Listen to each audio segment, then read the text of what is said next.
All right. So we're still dealing with the topic of classes and methods, right? So up to this point, we've been doing everything manually, right? We've just been printing out things and doing calculations ourselves, inputting the values ourselves. But I'll say we wanna grab the user input. Say we wanna ask the user for their name and actually have them type their name, or do some cool things, or ask them their age, and this is something real cool with it, right? So how do we get user input into our program, right? That's what we're doing in this video. In this video, we're going to be talking about the scanner class. So what is the scanner class? What do we use it for, and why do we need it? So the scanner class is what we use to read the user input, right? So we go all the way at the top right here, right? The very, very top, right? And right here, we're just going to type in a basic import statement, right? So we're gonna say import, and this stays the same, java.util.scanner. So scanner with a capital S, and there it is, scanner, right? So this point, or this code right here, is we are importing scanner into the program, right? So the scanner, which is located at this particular library, java.util.scanner. So that's its location. So this location never changes; it's always the same. So you need to really get used to typing this: import java.util.scanner. Right? It does not change; it stays the same. Right? Why didn't we import the maths class? That is because the maths class is already imported in here. Same as string, same as int, same as double. Those are already imported into Java itself. It's already imported into our program, right? But however, there are other libraries that we need to import ourselves. There are other classes that we need to import ourselves. Why? Because we cannot have everything here all at once. Otherwise, it would take so much time just to load the program itself, because it has to load all of those libraries. So no. So what they've done is they've made it short, and they've imported the ones that used most commonly, right? Such as the maths class, such as the string and what, and then just have libraries that you can import yourself when you need it, right? So you only import it if you need it. Okay. So in this one, we're going to be talking about the scanner class, right? So now we've imported the scanner, right? Next, we need to create the scanner object, right? So step one, what did we do? We imported,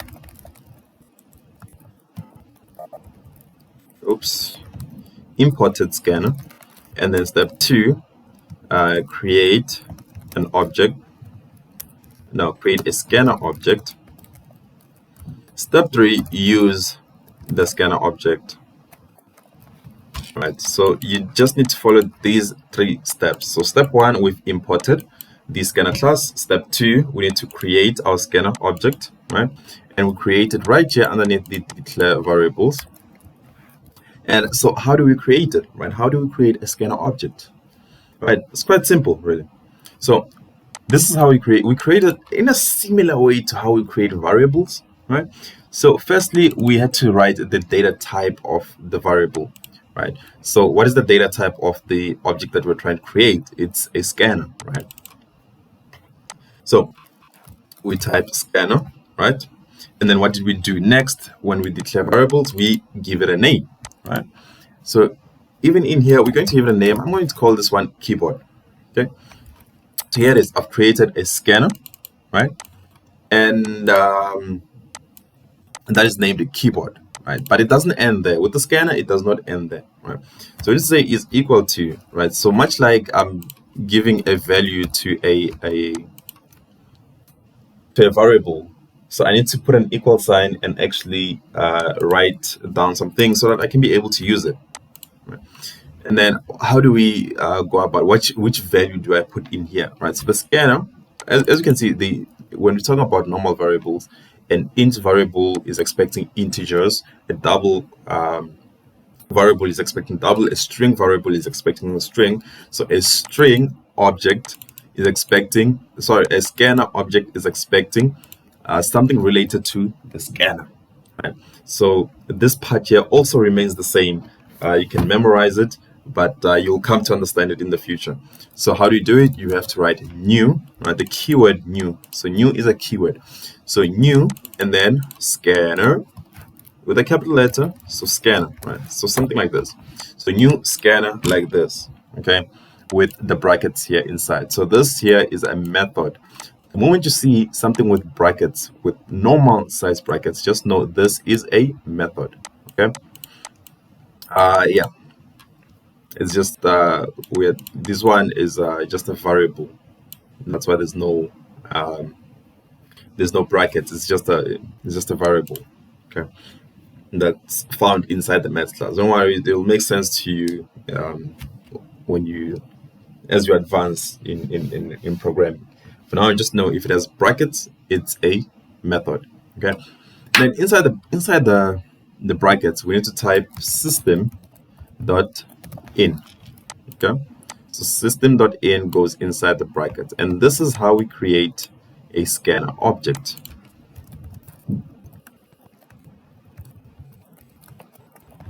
So here it is. We've now created a scanner object. The only thing that's left now is to use the scanner object, right? So I'm gonna go to input here, right? And then I'm going to say now instead of 5, right? So now I want the user to type in the number, okay? So how do I use it? I use it by calling its name, right? So the same way that your parents call you by name is the same way we call things in here. We call them by names. So the name of it is keyboard, right? So in here, I need to say is equal to keyboard. So I'm calling the scanner by its name. And then I'm looking for methods inside, right? So when you create a scanner object, you are giving this particular object all the methods that belong to the scanner class. That's how that's basically that's basically objects inside Java. Okay, so you're giving it all the classes. So now when I say dot, I'm now trying to access the methods that have been given to this object that I've created, right? So now dot, which method am I looking for? I'm looking for the next int. Okay, now I'm trying to read an integer from the command prompt, right? So I have to type next int. Okay, if I was trying to read a double, I would say next double. Okay, if I was trying to read a float, I would say next float. Okay, but I'm trying to read an integer, so I have to say next int.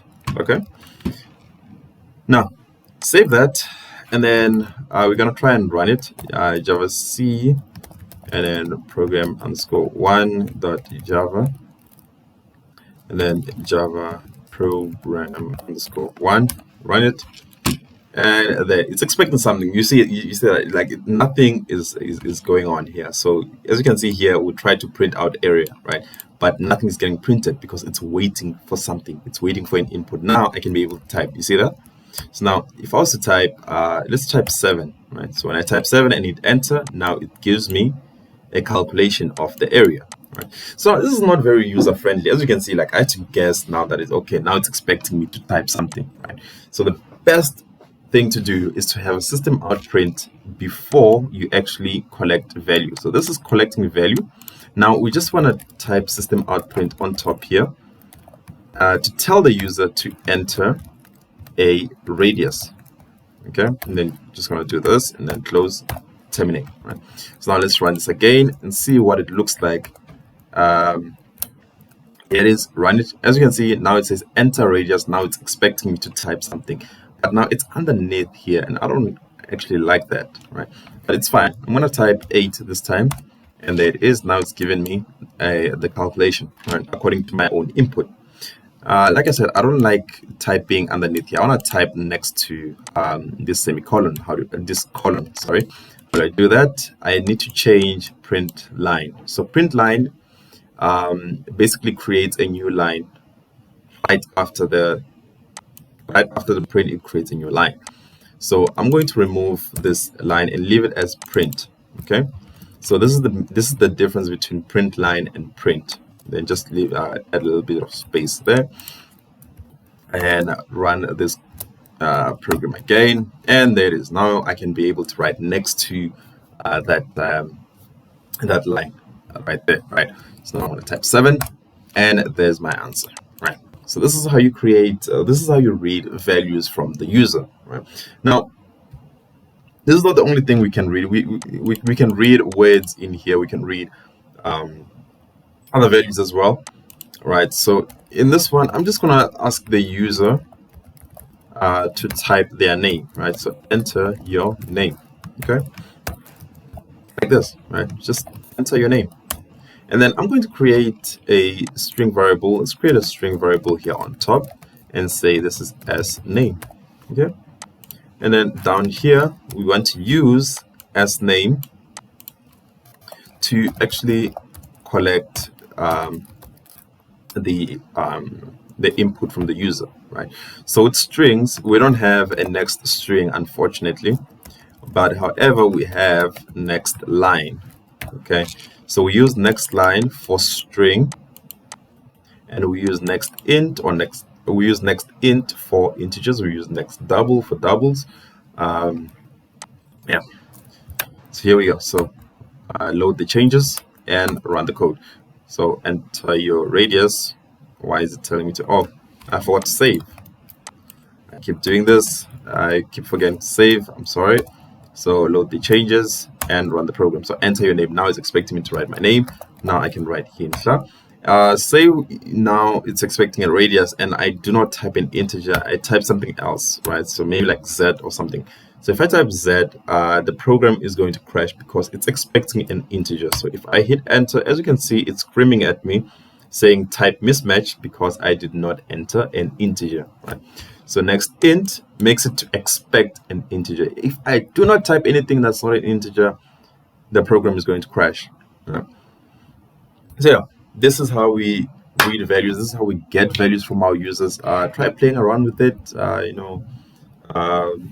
Try getting the name of the user and their surname, and then you go to the string, and then you combine the name and the surname. Maybe get the age, and just do some cool things with it. Yeah. So yeah, man, I hope you guys are really loving programming. I hope you guys are progressing along and taking your classes very seriously, because it's very important to attend. Please do attend your normal classes, and I'll see you guys on the next video. Peace.